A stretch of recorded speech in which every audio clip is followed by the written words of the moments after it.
Hey Panther parents, it's Miss Campbell streaming from home. Now, how our lives have changed over the past month is insane. Um, First and foremost, I hope that all of you are able to, stay home and stay healthy and your babies aren't driving you completely insane yet. um, because I've made this video countless times, and every time I go to post it, new information gets released from Governor Whitmer. So today, the announcement was that we will not be returning to Loris Academy for the remainder of the 2020 school year, um, which is alarming and a little bit terrifying, especially now that, we feel like we're still very responsible for making sure that your child is ready to go to seventh grade next year. And now you are a very big pillar in making sure that that happens. And while I'm not asking for a lot of direct instruction from you all, because I'll be handling a lot of that now that we've got this new updated curriculum. I am asking that you kind of make an expectation to your child that they need to set aside in the time each day to complete their schoolwork. Because this could very easily be a time in which there's a lot of learning loss if there's nothing happening at home, which is it's very easy for that to happen. So my suggestion is to kind of sit down with your child and come up with a time every single day, Monday through Friday, that they're going to sit down and do their work. You can expect about 3 hours of work a day. That's kind of what I've read is really good for homeschooling. Not too long and to that they'll be distracted, and not too short that they're not actually learning. Um, so my first suggestion as we move forward from this remote learning is to set up a schedule. And, every day at 10 a.m., you are going to sit down for 3 hours and do your work. Or if they are more of an afternoon learner, then that's fine. At 2 p.m., sit down for 3 hours and do your work. But I think that a really helpful way to make sure that they will actually do their work is by letting them have some input. Don't tell them that they have to wake up at 8 in the morning every day and do their work, but letting them come up with what's their best time of the day. Where do they feel like they're the most focused, and kind of take those 3 hours and do their work consistently. We could be using this time as a real, it's a benefit. We've got kids that are below grade level. So it's extremely important that, not only are they doing these assignments, but they're also doing things like reading for 30 minutes a day. And also, this would be a fantastic time to ensure that your child knows all their multiplication facts. And if they do, move on to division, because, that's where we're headed to as they move up into algebra. And, seventh and eighth grade, math is only going to get more difficult. So basically, this curriculum, when we got the call that Thursday that we were going to be closed for 3 weeks, we all got together on Friday and came up with, almost like an emergency response, like an emergency curriculum. And that's what the students have been doing for the past 3-ish weeks. But I've been working really hard in coming up with a more consistent curriculum that is more beneficial through this remote learning, which will have a lot more of, me lecturing, just short mini lessons, and having them, be completing guided reading notes and then being able to use those notes throughout the course of their week. So I think that what I've come up with is going to be a lot more, it's going to be more, we're going to be learning some new skills. We're going to be reinforcing some old ones, but it's going to be a lot, there's going to be a lot less questions, I think, overall. So to start off with this new curriculum, I want to first talk about the blog. So I set up this blog, and it's kind of like a communication hub between me and your child and you, um, because I'm kind of treating it as like a Monday morning meeting. We usually talk every Monday before we kind of get into our day about what they expect, like what we're expecting for the week. So what their skill of the week is, are there any changes to their schedule? Are there any important news? So on Monday morning, the first thing that I think that your students should be doing is checking the blog. And now that we're on the blog and you can see it, let me kind of talk about the different features that they have on it. So if we look onto the left side of the page, we can see that there is the important links at the top, which I'll get into in just a second. Underneath that, you'll see the Snapchat filter or the Snapchat, QR code or whatever. I know a lot of our kids have Snapchats, and even some of you have Snapchats. If you want it, I want your student to add the class Snapchat on their mobile device. And the reason why I would want them to is, I would love to stay in constant communication with them. I miss them terribly, and, I'm not going to be able to see them for the next couple weeks. So, I just sending random Snapchat, just to see their face and be able to converse with them. But more specifically, I am asking that they do a video assignment each week. And I want to offer the Snapchat platform as a way to turn that assignment in. So they have to read a passage each week out loud, and I want them to video record it. So if they have the Snapchat, they can just video record themselves on Snapchat and then just send it right over, and that can count as a submission. So the Snapchat, I think, is important for them to subscribe, and then right underneath that is the subscribe by email for the blog. So that is absolutely important. You can subscribe your email, you can subscribe their email, your student's email, you can subscribe multiple guardians, multiple parents' emails, and that will just update you. It'll send you a quick email whenever I update my blog. So I think that that's important. I'll be updating on Mondays, every single Monday, no matter what, and then also be putting those Skype links up there. Back up to these important links. The first link that you see at the top is the Clever login. This is the link that you use or your child uses to get to all their platforms. So this is the link that they're going to use to get to their Google Classroom, their BrainPop, STEMscopes, Extra Math, Accelerated Math, Khan Academy. All of those you need to log in through the Clever homepage.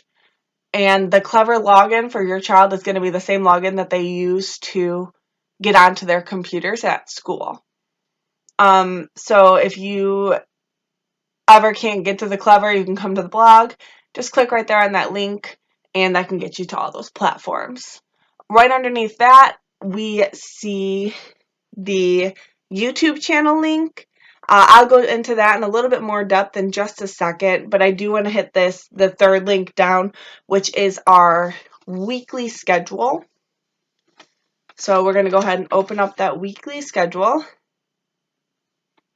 And this right here is kind of a generic schedule that I've created for the students, and it's going to be able to be used week by week. And I created these very generic assignments in which I can kind of plug in the skill of the week for both math and English.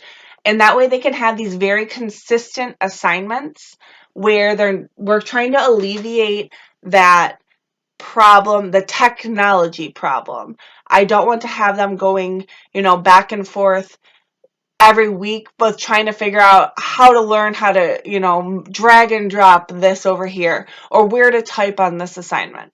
So if we keep the same consistent assignments week by week, it might take a week or two, but after that, once they understand the assignment and the technology behind it, they can really, really focus on the content and rather than trying to focus on how to, move this or type over here.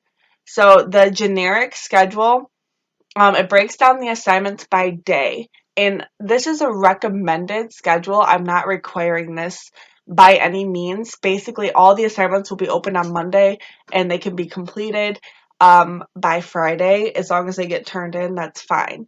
But this recommended schedule really, really, really showcases that 3 hours of schooling per day, which I think is important to make sure that your child doesn't feel overwhelmed or if they start going on, they're turning in all this work on Monday and you can see that the quality of work isn't the best. So this is an absolutely recommended schedule, but it's a highly recommended schedule. And while this schedule breaks down the days, reminder that you should still kind of set up a time frame for your child to work for 3 hours. So some work is going to be like looking at ELA on Mondays, you're listening to the Skill of the Week lesson and doing your guided reading notes. So that's on YouTube, but the guided reading notes are on Google Classroom. We've got we're going to be doing some Kahoots and CNN 10 assignments. But really quickly I'm not going to go into very much depth on these lesson plans or on the weekly schedule because it's really kind of self-explanatory. But these purple bolded sessions are going to be the online Skype sessions that I have been kind of doing over the past couple weeks. I was doing every single day from 10 to noon, and I've kind of changed that just to kind of target more specific skills rather than being kind of all over the place in our meetings. I made it to where if you're looking at the schedule, like on Tuesday at 10 a.m., we'll be talking about the ELA skill of the week. So if you don't have an ELA question, but you have a math question, you don't have to come on at 10 a.m. You would come on at 11 a.m. when the math skill questions begin. And then we also will have another math Skype session on Thursday mornings at 11 a.m. And that's going to be using the interim questions. So that is we understand concepts really well, and then when we put them into an interim style question or a standardized test style question, I really, really have been noticing that they are struggling. So I think that full hour of just strictly interim questions is extremely important. And if your student struggles with the interim questions, and they don't have time to come online, that's one of those sessions that I'll be recording and then I will post that up on YouTube after because I think that that's like insanely important that they don't just blow through their interim question assignment and that they really understand what they're doing. And then the last Skype session is going to be on Friday mornings at 11 a.m. And this Skype session is the one that I'm kind of most excited for. I want to try to get as many of the kids in as I can every week and kind of just having everybody just discuss, just talk.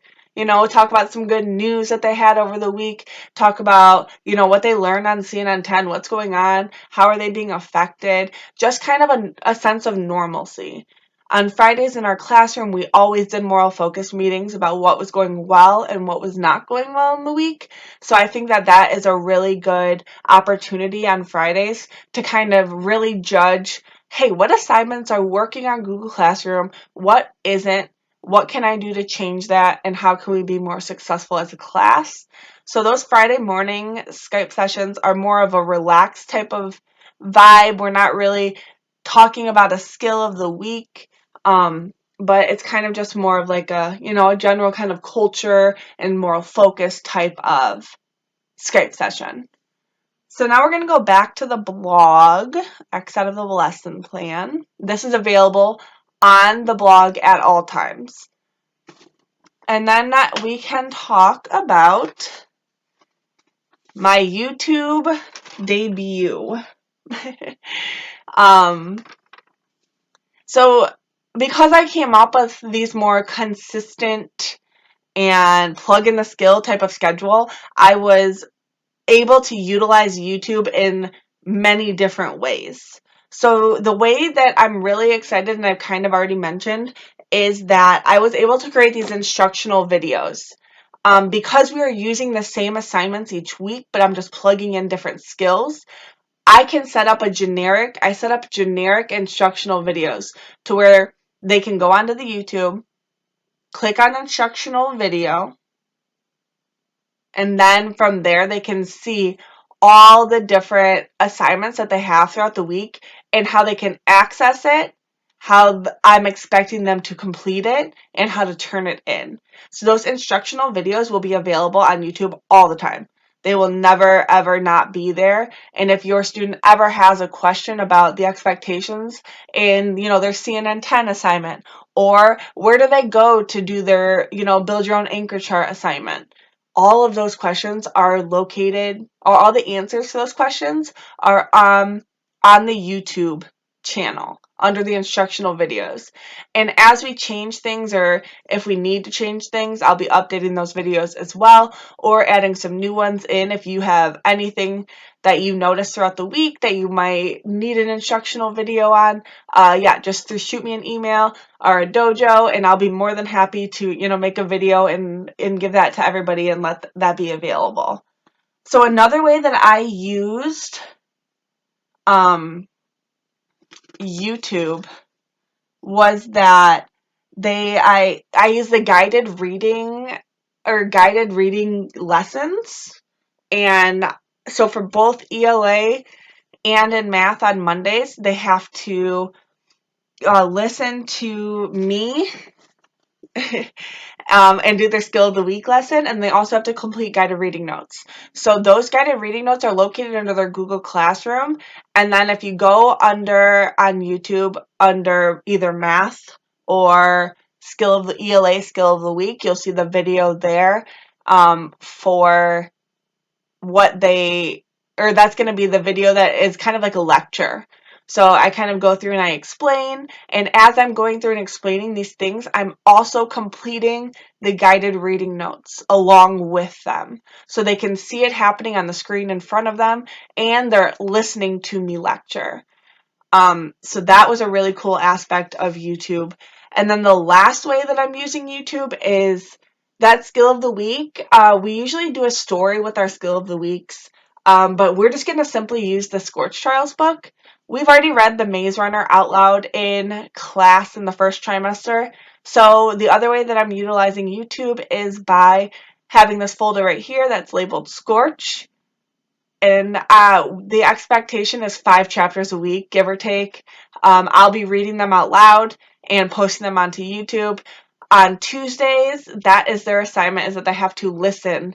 So sometimes the chapters, like I think for chapters 1 through 5, it was about 45 minutes. So it's a little bit longer, but the beauty about this e-learning is that you can pause and play as you need. So you can, listen to the first 3 chapters, pause it, come back to the second 2 chapters, after you had breakfast or after you ate lunch or, whatever you need to do. So that really is going to showcase into our skill of the week as well.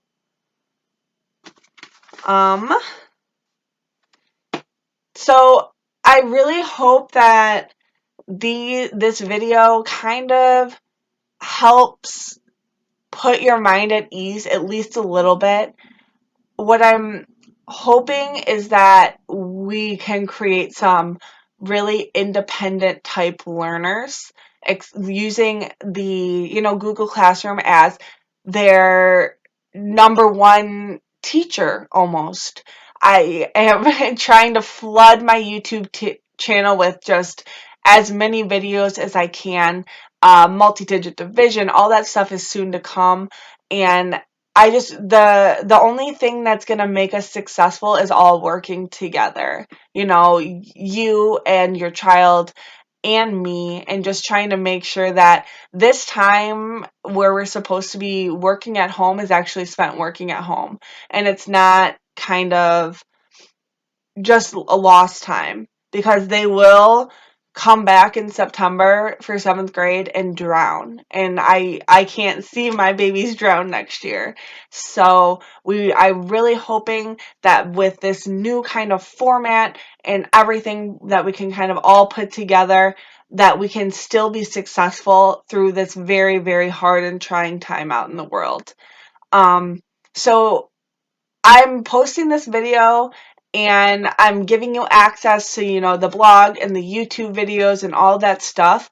So for this weekend, if you want to go through and kind of, watch those instructional videos, or have the kids watch those instructional videos, or kind of sort through a lot of the expectations, with the remote learning, sit down, set up a schedule with your child this weekend, and then you can really kind of see what they're expected to do. Every Monday, this is your expectation. Every Tuesday, this is what you have to do. And then you can kind of see, and then you can come back to me with any questions at all before this all goes live on Monday.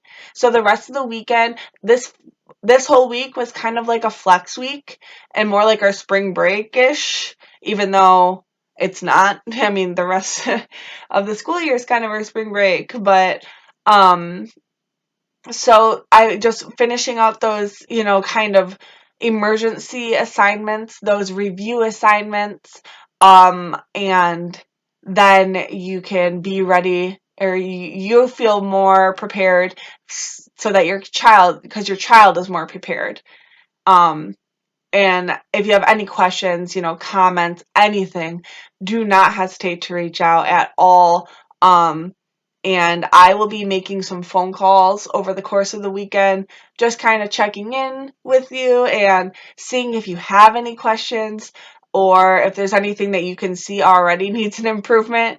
I am fully open to suggestions. I am, we're all kind of in a new role here, and you're acting kind of as like my co-teacher, so welcome to the team. I know that we all can really utilize this time and use this to our benefit, almost as much as they're probably driving you a little insane. My room's a little bit quieter over here, but I miss them. I miss you guys. I hope that everybody stays, healthy and happy. And if you need anything, again, please don't hesitate to reach out. There is nothing too big or too small. I will do anything in my power and my world to see that you guys have what you need. So, on that note, I hope you all have a beautiful weekend. I look forward to calling you and talking with you sometime this week. And good luck.